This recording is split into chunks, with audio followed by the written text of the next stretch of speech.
11. A farmer's field measures 12.45 metres by 11.55 metres. It takes the farmer 10 minutes to plough each square metre of field. If the farmer works for 8 hours a day, how long, to the nearest day, will it take to plough the field?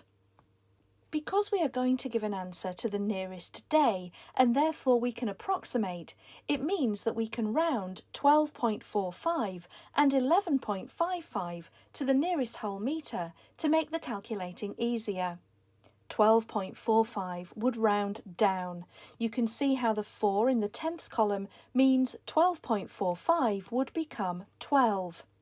11.55, however, would round up, as there is a 5 in the tenths column. So 11.55 would also become 12.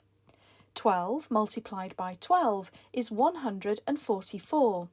So the area of the field is approximately 144 square metres. It takes the farmer 10 minutes to plough each square metre of field. So in other words, he can plough 6 square metres in 1 hour. If I divide 144 by 6, this will tell me approximately how many hours it will take to plough the field.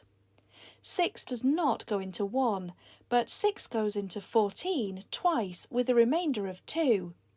6 goes into 24 4 times.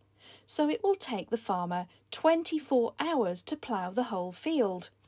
The number of square metres divided by the number of square metres that he can work on in 1 hour leaves 24 hours as an answer. Remember, we know the farmer works for 8 hours a day. 24 divided by 8 is 3. That means it will take the farmer 3 days approximately to plough the entire field.